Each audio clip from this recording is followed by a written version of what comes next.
We all have a life, but we struggle to live it. So we need tips. That's why I, Willow Boy, will give you tips coming from you guys. Bienvenue dans Life Struggle and Tips. Hey, sup people, Willow Boy here. J'espère que vous allez bien. Bienvenue pour un nouvel épisode. I'm trying hard to keep up the rhythm pour nous garder, à flot. Voilà. Donc, du coup, mercredi, je ne pouvais pas publier. Je me suis dit, mais William, tu dois vraiment publier, même si c'est jeudi et que c'est pas un jour de publication. I have to. Bah, comme ça, on a un 100% en novembre. C'était incroyable. On a un 100% en décembre et il faut avoir un 100% en décembre. Voilà pourquoi j'ai décidé qu'il faut qu'on publie un nouvel épisode. So, back hello people. J'espère que tout va bien de votre côté. Il a commencé à neiger à Paris. Prenez soin de vous, couvrez-vous bien. It's not that easy, it is what it is. À Dakar, il y a beaucoup de vent, mais vraiment beaucoup de vent. Habillez-vous lourdement, mais pas trop, parce qu'il fait quand même chaud. Dès lundi aussi, sinon il n'y a pas eu. So, exactement. Alors, il y a une chose, heureusement, j'ai pas publié hier, mais c'est fou quand même, mais le rap de Spotify est sorti et les données sont juste incroyables. Je me rends compte que you guys are just amazing. Dans le rap, je vois une chose. Je vois que la plupart, en tout cas, des personnes qui écoutent le podcast sont le top 5 des pays, c'est Sénégal, France, Maroc, Mali et Belgique. Mais franchement, le Mali n'a jamais fait partie de mon top. C'est la toute première fois. Les auditeurs au Mali, franchement, shout out to y'all. I love y'all from the bottom of my heart. Vous savez, en fait, France et Sénégal, j'ai l'habitude. Maroc aussi, j'ai l'habitude. Mais Belgique et Mali, c'est tout nouveau pour moi. Et franchement, bienvenue dans le pod. And this is so crazy. Je me rends compte que votre favorite épisode cette année, c'est Dating and Modern Relationship. Franchement, je l'avais déjà vu dans les données. J'avais remarqué que Dating and Modern Relationship, c'était votre épisode préféré. J'ai l'impression qu'il faut que je fasse plus d'épisodes à propos du dating. Et si je prenais 5 épisodes en thème dans la saison 5, spécial dating, je pense que je devrais faire ça. Je crois qu'il y a une année, j'ai fait spécial Ramadan. L'année prochaine, Inch'Allah, je ferai spécial Ramadan encore.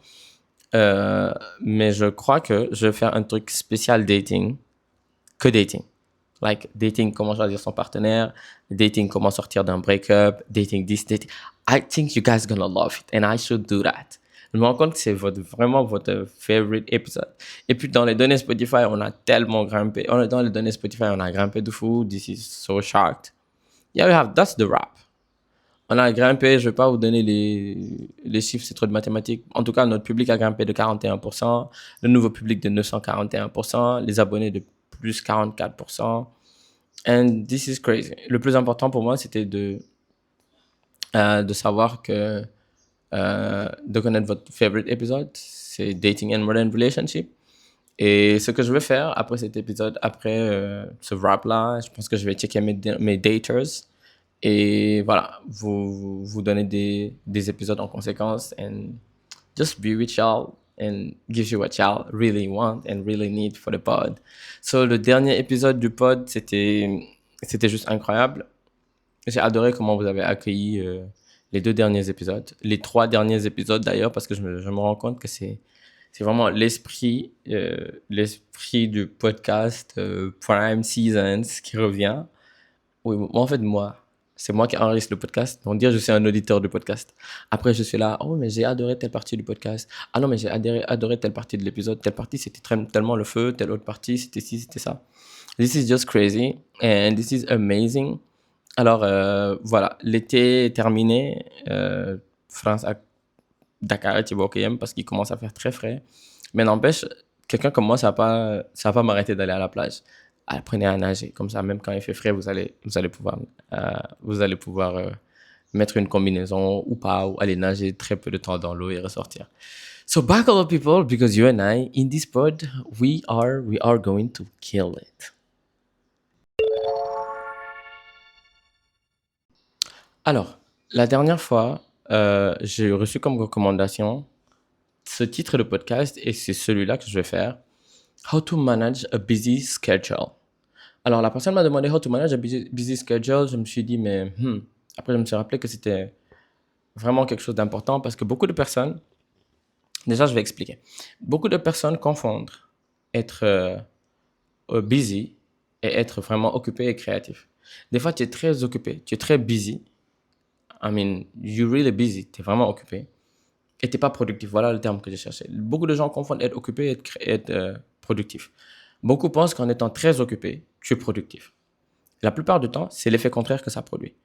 Quand tu es très occupé, au début, c'est intéressant, mais si tu ne sais pas bien ordonner, tu finis par être débordé et donc tu es moins productif. Et donc tu cours derrière le temps, tu cours derrière tout. Souvent, les gens très, très, très occupés, entre guillemets, souvent sont en retard à tout, sont derrière tout, ils courent derrière tout plein de choses parce qu'ils ont du mal à suivre le même rythme qui se sont imposés de base.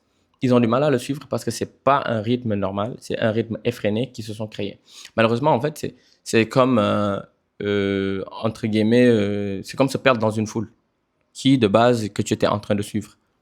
C'est dur, tu n'arrives plus à suivre la cadence, tu n'arrives plus à trouver ton chemin, tu n'arrives plus à trouver de chemin tout court, tu es juste ballotté par les gens, même si tu es toujours derrière la destination à laquelle tu voudrais aller, l'heure à laquelle tu voudrais arriver là-bas, la manière dont tu voudrais arriver dans l'endroit, la manière dont tu voudrais être vu and everything, tu es derrière tout ça. Pourquoi?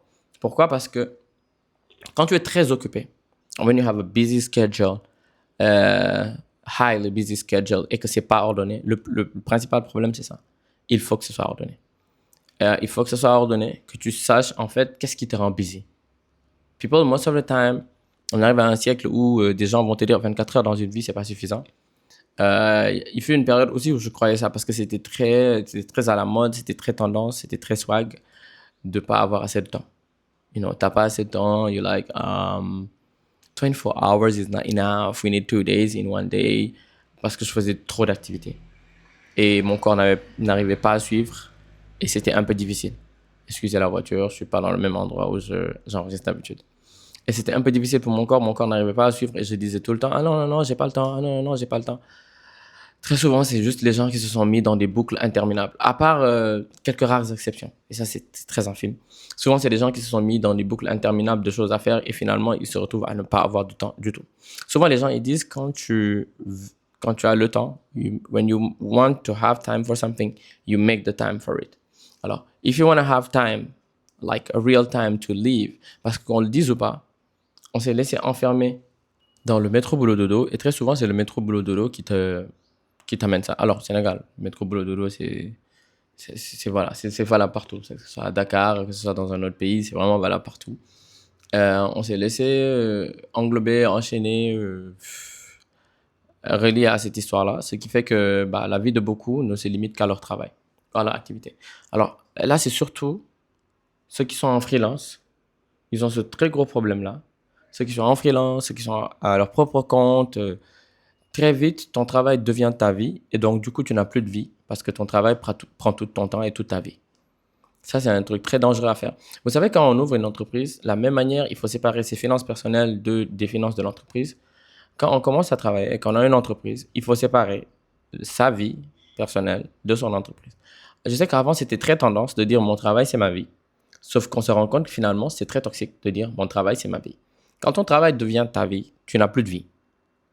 Ça, c'est un point. Deuxième point, quand, par exemple, en plus du travail, tu ne sais pas dire non, tu seras tout le temps occupé, et tu n'auras pas de temps et tu ne seras pas assez productif. Ça, c'est un point. Il y a un autre point qui fait que euh, quand tu n'arrives pas maintenant et que à arranger tout ce que tu as comme activité, tu as plusieurs activités parce que tu es par exemple un touche-à-tout, tu touches à beaucoup de choses, il faut faire des calendriers. Il faut faire des calendriers pour chaque chose. Il faut se faire un emploi du temps. Vous vous rappelez à l'école comment on respectait les emplois du temps? Si tu fais la même chose pour toi, tu vas arriver à respecter l'emploi du temps.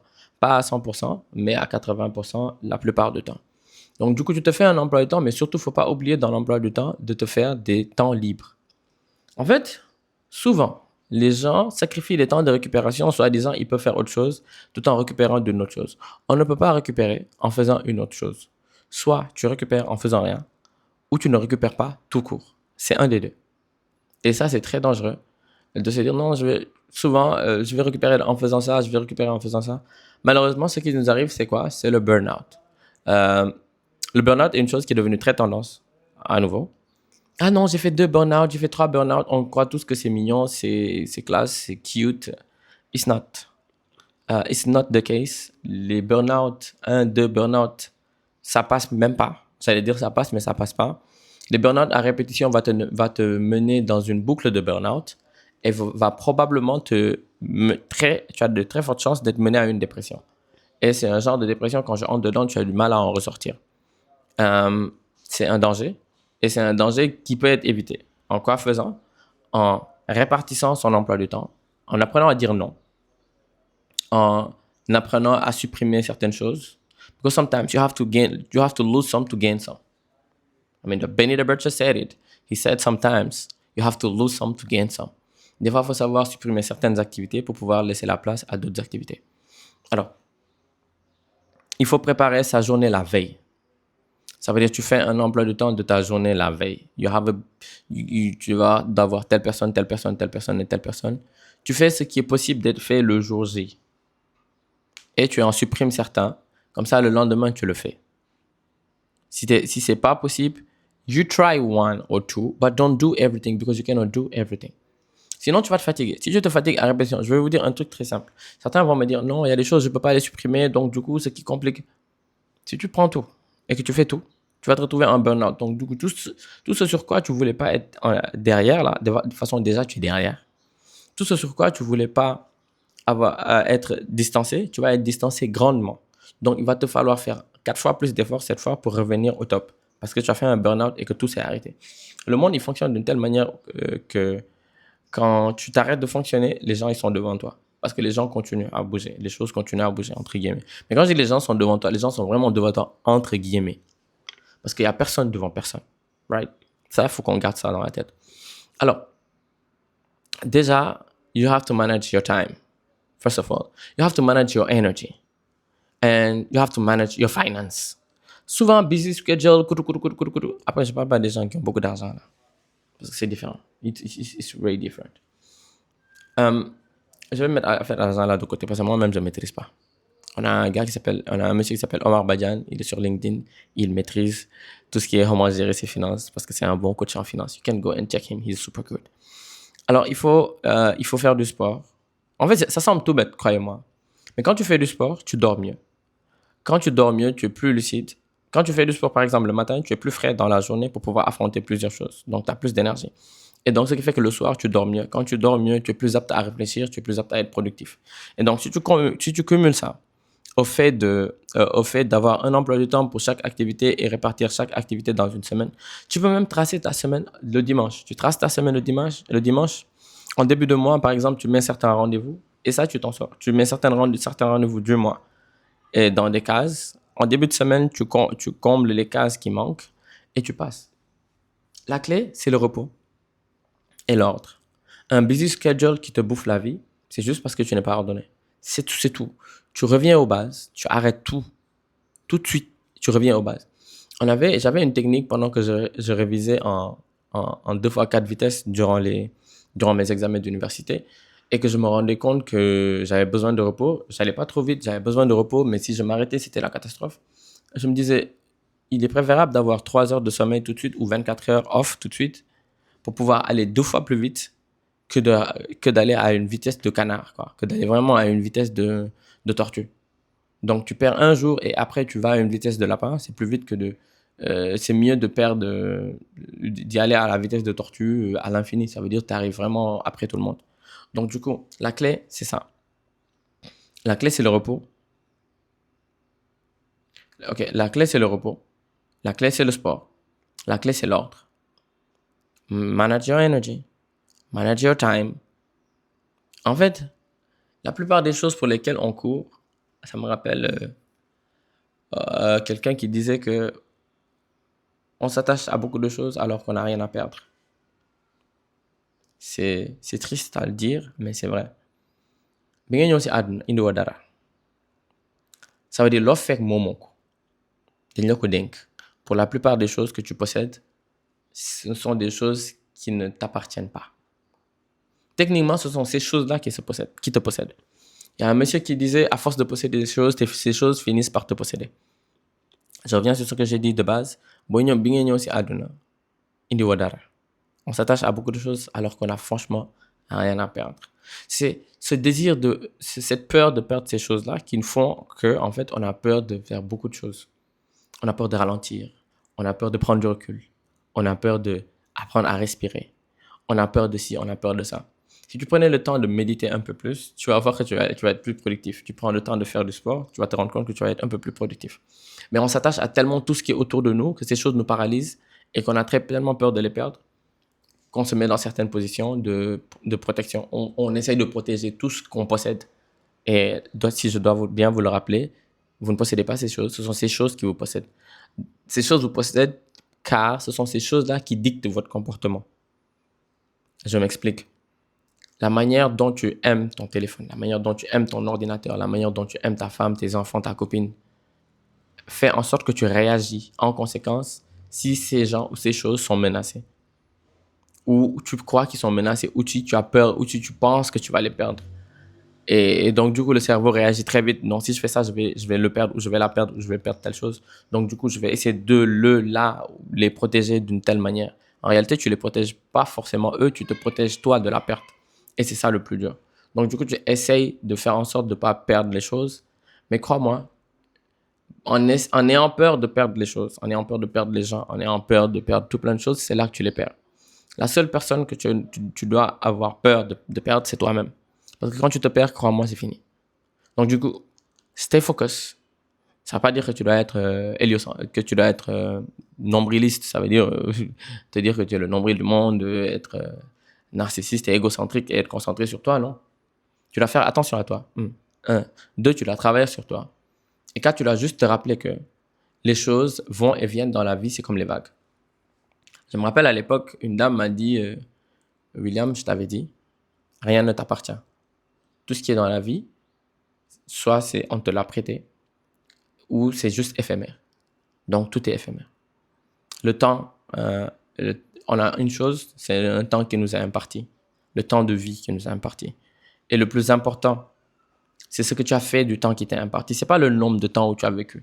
Des personnes ont vécu 19 ans, des personnes ont vécu 10 ans, des personnes ont vécu 120 ans. Le plus important, c'est ce que tu as fait du temps qui t'est imparti, pas le temps en lui-même. Le temps en lui-même, il est subjectif.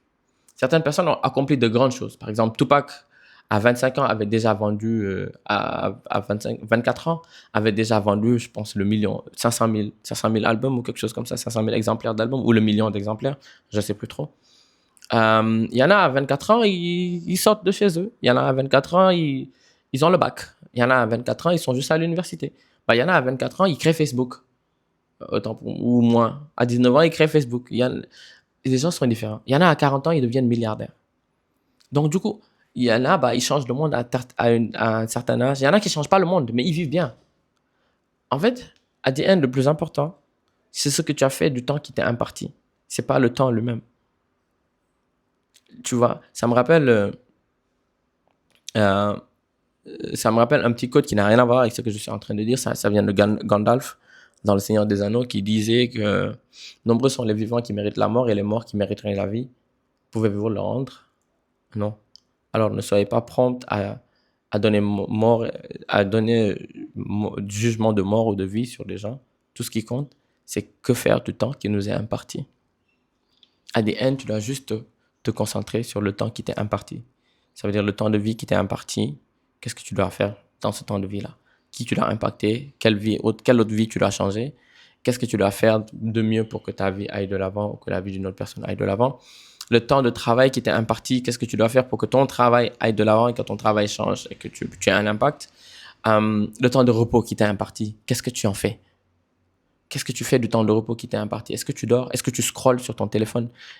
Souvent, les gens pensent qu'ils sont occupés alors qu'ils font que scroller et après, ils procrastinent beaucoup, ils perdent le temps sur Internet. Je ne parle pas de vous qui avez SD, créatif, problème, oh ma haine.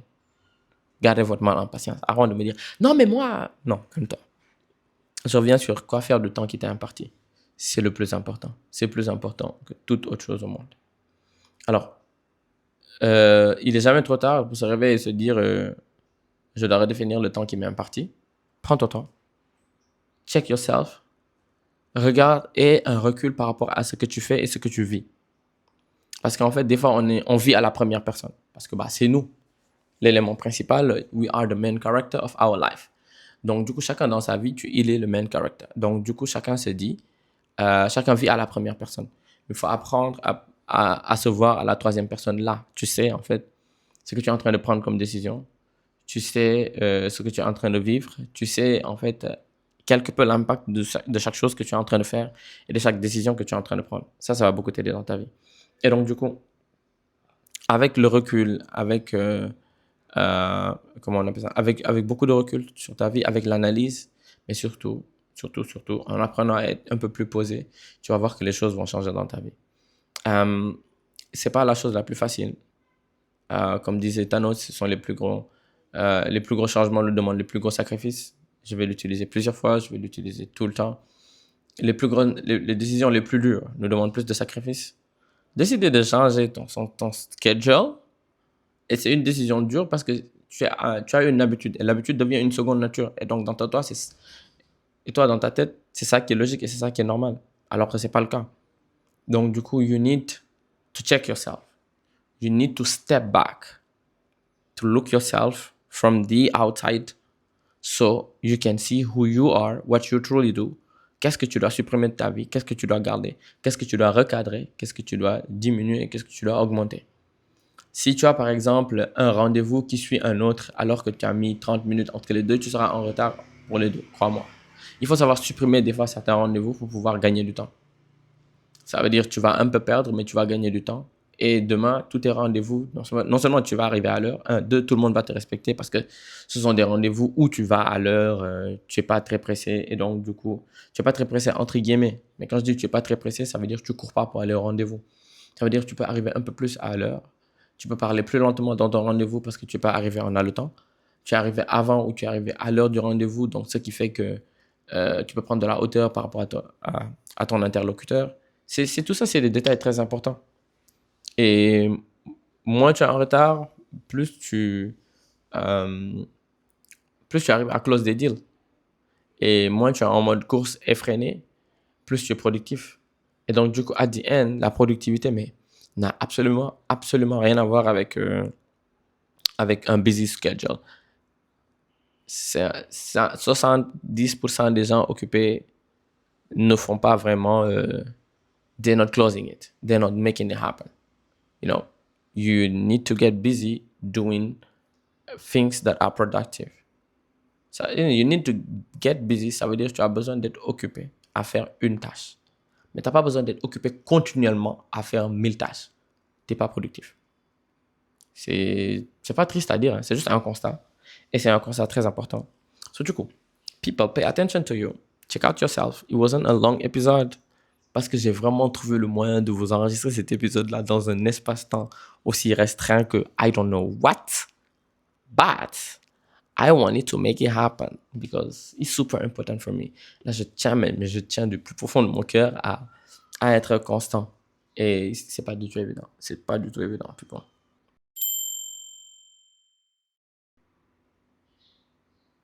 So people, c'était un vrai plaisir d'enregistrer cet épisode avec vous. Je vais rester sur probablement je vais rester un peu sur la même tendance sur certains épisodes. Les épisodes que vous m'avez recommandés avant qu'on arrive à la saison 5, parce que là, on a quoi? C'est le premier épisode de décembre. On est à quelques épisodes de la fin de la saison 4 et on est à quelques épisodes naturellement de la saison 5. So, du coup, merci d'être là en tout temps. Merci d'écouter le pod. Merci de suivre. Merci euh, de continuer à liker le pod. Il faut noter 5 étoiles si vous êtes sur Apple Podcast. C'est très important. Ça permet aux gens de référence.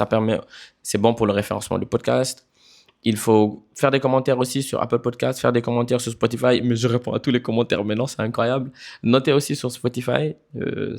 Ça va permettre au bon référencement du podcast. Partagez le podcast en tout temps pour que les gens puissent venir, qu'on puisse augmenter la communauté, qu'on puisse s'amuser, s'enjailler et s'éclater. Voilà.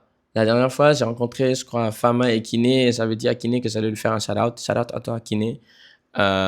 Merci d'écouter Life Struggle and Tips. Shout-out à Aminata qui m'a envoyé son rap 2025 et où il y avait Life Struggle and Tips en number one. Elle a écouté plus de... Au moins, je pense, un épisode, elle a écouté plusieurs fois. Elle a fait 120 minutes de streaming ou je sais même plus. That was just amazing. I just like it because, guys, I just love y'all. I like y'all. You guys are doing a great job. Thank you d'aimer le podcast en tout temps. Hey, donate for Buy Me a Coffee. Décembre arrive. Faites-moi des cadeaux de Noël. Buy me a coffee. I don't want anything else except you listening to the podcast, sharing the podcast. Yes, if you want, if you can give for the Buy Me a Coffee. Alors, Claudine va lancer son épisode de décembre. Go give her. Donnez-lui de la force et de l'amour. She's just amazing. Yeah, je vais toujours parler de Claudine dans mon podcast. Et croyez-moi, elle va toujours parler de moi dans son podcast. This is so crazy. So, buckle up, people, because you and I, in this like 2025 live struggle and tips podcast, December, we are going to kill it. Bye.